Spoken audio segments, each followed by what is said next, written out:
Hi, my name is Amina Sahovic, and today I will be presenting Glossy and Bossy.com.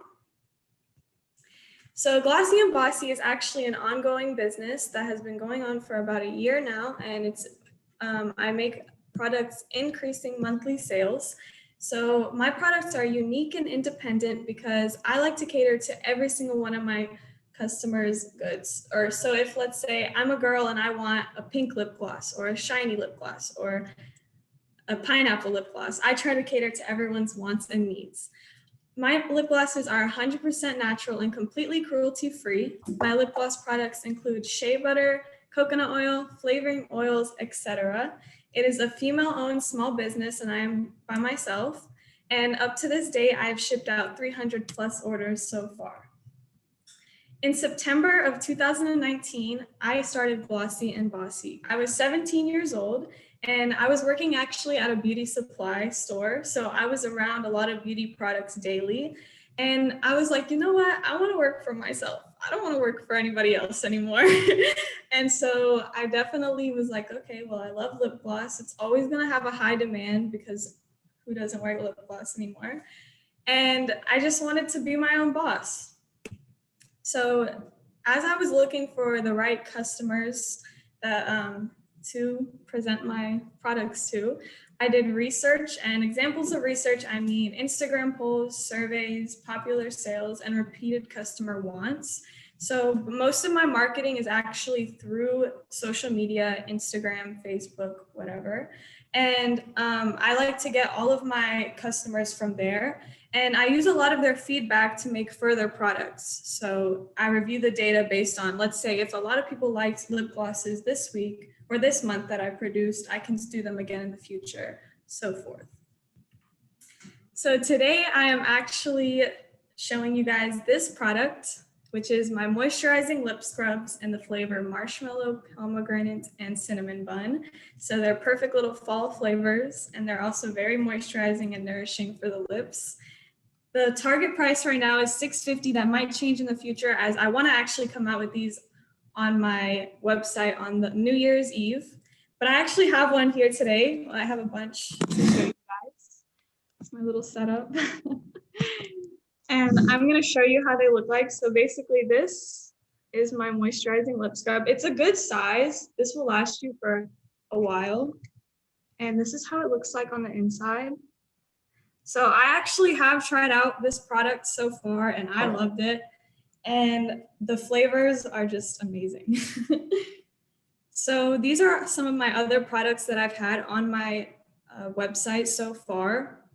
I've had these top lip glosses that came in glitter, different colors, and different tints. These were from $4.99 to $5.99. And then I had a holiday release, which is the lip glosses up to the right.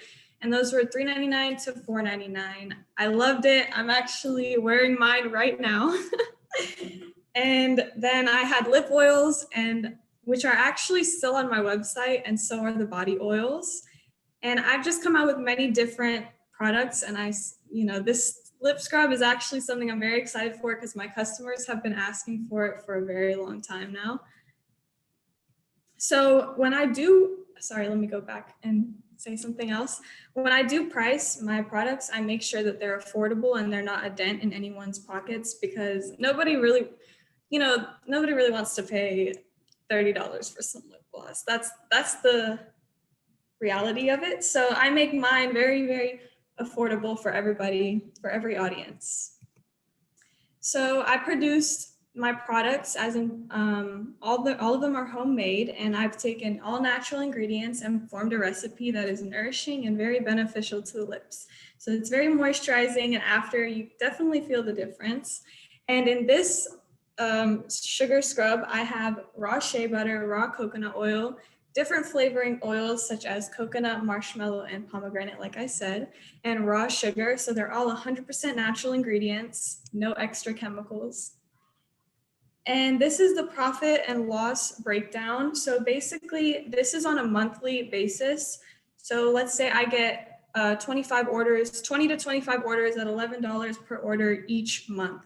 So that would be 10 units at $2 cost of goods. And my final gross revenue would be $255. And after all operating expenses, so including postage, fees, packing materials, whatever, it's all around $130 from a month to month basis. But this also changes within, let's say if I come out with a product one month, it might increase due to like an increased demand, or okay, everyone loves this product, so it's selling out quickly that month. So it can vary, it just depends.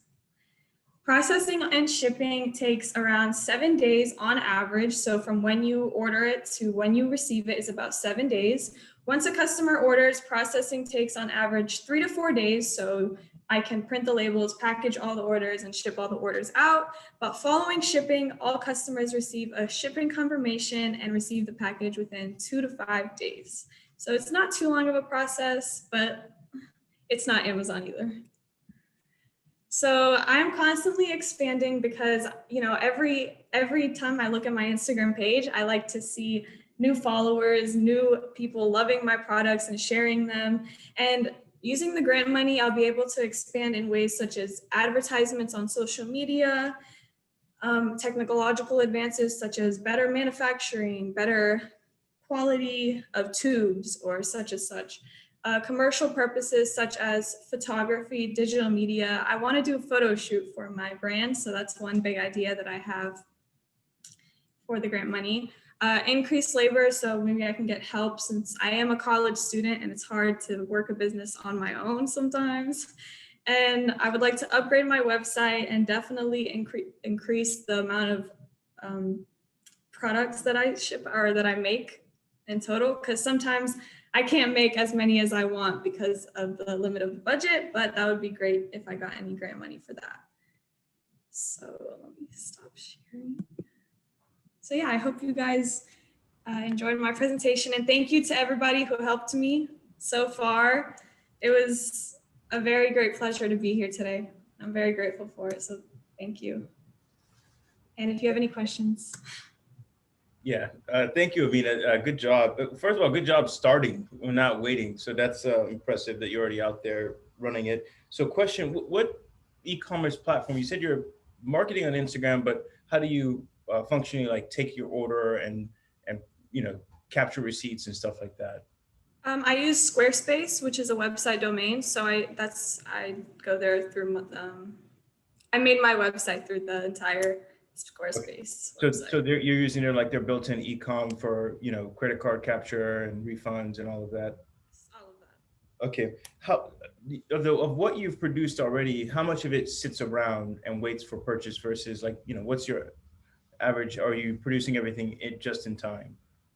Well, there are some products that I have had for a while now that have sat around, and those products I kind of use for like, okay, I use that as research as well. And I'm like, okay, well, these maybe aren't such popular products. And then after a while, I don't like my products to sit around for longer than 8 months. They can be used for 12 months, but I don't like them to sit around for longer than 8 months. So I try to like remarket them as constant as possible. And if they're just not selling, then I use them myself, or I just leave them on the website until I feel like they shouldn't be on the website anymore. But so far, my last few products that I have dropped, I have sold out of. The only ones I still have left are actually the body oils.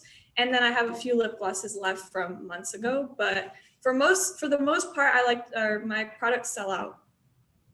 And then my last question, because I want the other judges to definitely get in, you know, you priced it low. And, you know, if you look at this segment, you've got Rihanna in the game, everyone's getting in there. You know, maybe there's a sweet spot that's not quite priced that high, but because you're doing things all natural, people put a lot of value on that. You know, I think Dennis mentioned this earlier, you can't price back up. You know, do you think you could maybe do another line with this money that's actually upmarket? Possibly, yes. I've actually thought about rebranding and doing something on a more like higher quality, you know, value. But that is something definitely to take into consideration. So I have thought about that for sure, though. Okay, thank you.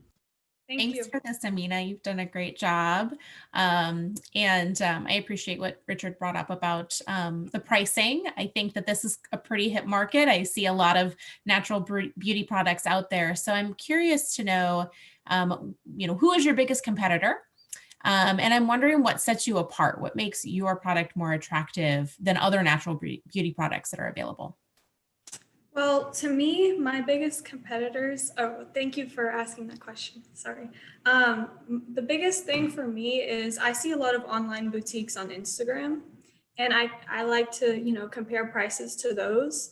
And most of them, I don't know if they are all natural like mine are. So I feel like I could up the price a bit. And a lot of people have actually gave me criticism about that because it's not that high of a price. So I could be getting more revenue for it.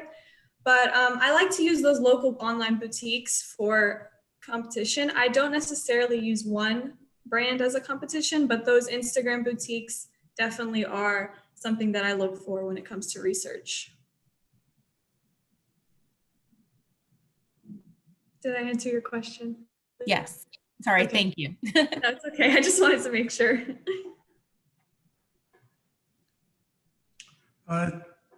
This is Dennis. Very impressive. Richard covered my question about your working capital and inventory. Sounds like you're still figuring out what's the right levels of that, and that might be a good use of some grant money is to figure out where your inventory levels should be, how you age them out. Eventually, your accounting professor is going to have to tell you how to age your inventory out, but you'll learn that if you haven't already. But great work, good presentation. Thank you so much. I appreciate that.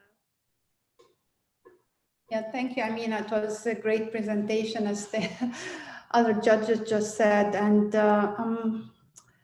how did you come up with that idea of that product specifically out of all the makeup that we use as Lip scrubs? nails mostly? Well, even though men can also use makeup, but still. yeah, I know. Yeah.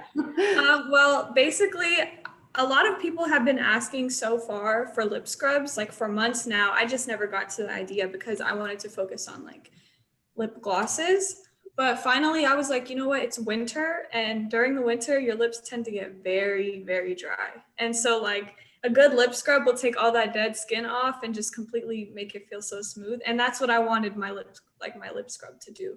And that's definitely what it does. So that's why I thought of it. Interesting. And how did you come up with the name? Glossy and Bossy. Actually, it's a funny story. Me and my mom were in the kitchen one day and I was like, Mama, like, I just can't think of what I should name it. And she was like, how about Glossy and Bossy? And I was like, okay, perfect. And that's really just how it came up, how it happened. It's a good name. Thank you. Thank you, Amina. Great job. Okay, anything else? Amina, Yeah, great.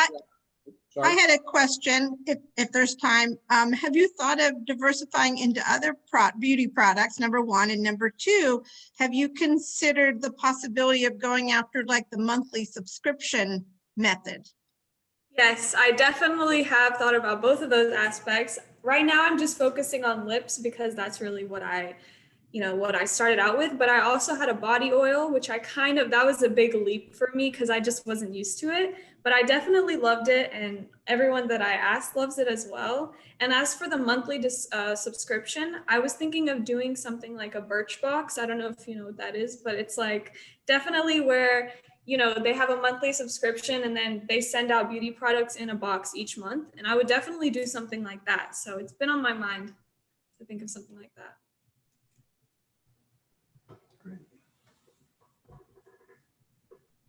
Like David Nasser here. I don't know if you'd want to do this. I don't know if you have the capacity, but have you ever thought about selling through some of these boutiques to expand your presence in the marketplace?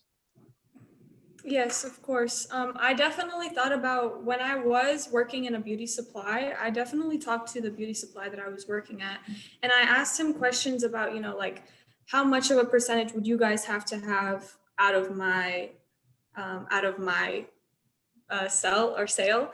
And I was thinking about that, and I just want to make sure that I get my inventory up a little bit more before I do go into like trying to sell in stores, because if I have a small inventory, then it'll sell out quick and it just won't be worth it because they get that percentage.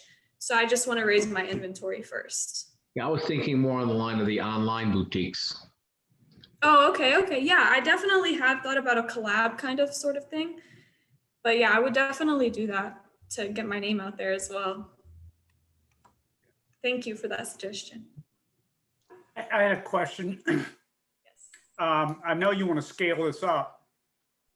And let's suppose you did want to build your inventory without going to some mass producer. And I know it's very difficult to measure at this point, but let's say you could find 10 people that would help you make this. Have you thought about any sort of labor input, what it would cost someone to help you to produce a can of your product? Yes, I've definitely thought about, well, my sister actually has helped me with certain things, and I just feel so bad sometimes because I'm like, listen, I can't pay you right now, but I will in the future. So I definitely want to have somebody help me produce it. And for the beginning, I would probably start minimum wage just because like I don't have all the money in the world to, but later on, as my business would grow, I would definitely think more about like, okay, how much would it cost per hour? How much work are we doing? What would it make it like beneficial to them to really work for me, Maybe you should talk to Will and Drew about labor supply. I could definitely get in Right. contact with them. I mean,